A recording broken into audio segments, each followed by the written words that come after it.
We've all been told a simple story. Work hard and success will follow. And yeah, effort does matter. But for many leaders, hard work becomes something more. Becomes a badge of honor and a prison. You stay late, answer every message, but never let a ball drop, because somewhere inside the message is clear. If I'm not working hard, I'm not good enough, and that's not who I am. But what we are celebrating as a virtue, relentless effort, is also slowly eroding away our clarity, creativity, connections, and our effectiveness, particularly with the people who are depending on us. Working hard because it's your identity instead of a necessity is heading in a troublesome direction. In this video, we'll explore when hard working stops working, why we choose effort instead of awareness, how the culture of hard work can breed a reactive system, and how practicing conscious use of self can help.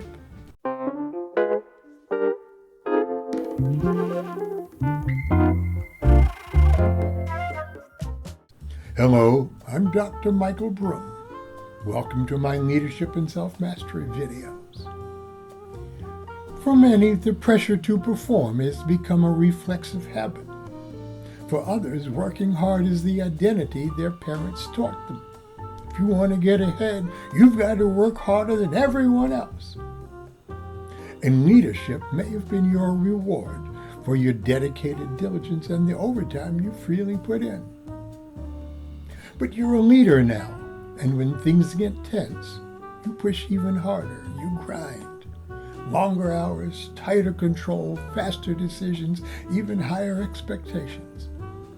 That may look like leadership, but the truth is, we're just spreading tension and anxiety. Teams may follow what we say, but they certainly follow what we radiate and what we do. And when a leader is stuck in overdrive, everyone goes into overdrive. Then instead of production increasing, exhaustion increases. Here's the lesson. Working hard without awareness doesn't sustainably increase productivity. It just creates fatigue. Grind grinds people more than anything else. Conscious leaders realize that presence and support, not pressure, is what amplifies their effectiveness. When we stop equating grind with value, we start leading from clarity instead of compulsion.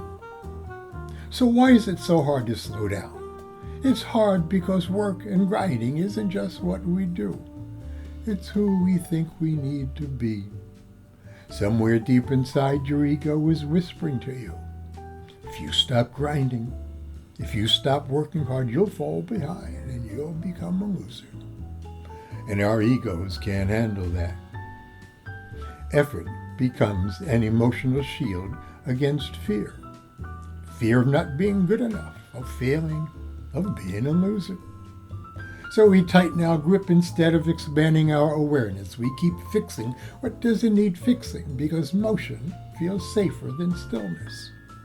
Our effectiveness continues to decrease, so we push harder until burnout. You burn out, your people burn out, and what you fear comes closer and closer. So what to do? It's time to try conscious use of self. With it, we work hard and grind when we need to and back off when we don't. It begins with a pause. The moment we feel the tension and hear that inner voice say, I've got to work harder. Pause and take a breath. Then ask yourself, what's actually driving me? What's really needed now? A push? Or a break to rejuvenate? What does my team need to be at their best? Awareness and the pause allow conscious choice, and conscious choice allows us to short-circuit ineffectiveness. When effort serves awareness, it becomes energy with direction instead of motion that's meaningful only to our egos. And of course, what lives inside a leader soon lives inside their culture. Organizations mirror the inner life of their leaders. When leaders glorify grinding, grinding becomes the new loyalty oath. If you're not drowning, you're not dedicated. And exhaustion becomes the cultural norm. Unfortunately, the cost of such cultures is steep. Burnout replaces brilliance, compliance replaces creativity, and motion replaces progress. But in conscious organizations, awareness drives productivity. Reflection, rest, and relationship aren't seen as luxuries. They're part of the real work of leadership. A well-tuned orchestra doesn't play louder to sound better. It listens more carefully. The same is true of leadership. The best results come from leaders who know how to listen to themselves, to others, and to the moment they're in. So how do we make the shift to conscious use of self? First, pause before pushing. Ask yourself, is this urgency real or is it fear? Second, check your body. Your shoulders and jaw will tell you when your ego has taken the wheel. Third, choose alignment over approval. Ask yourself, what will serve our purpose, not just my image? Fourth, model being present.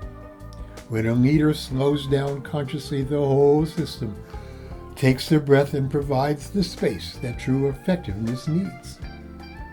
Conscious work doesn't mean doing less. It means doing from a different state of being that increases effective leadership rather than grinding it away. In closing, here's the real work of mastery. It isn't about how hard we work. It's about how present we are while we work. Conscious leaders understand that awareness is work, the hardest and most transformative kind. When effort serves fear, we get exhaustion. When effort serves awareness, we get results and renewal. So maybe the next time you catch yourself pushing harder, ask instead, what would happen if I worked from awareness rather than worry?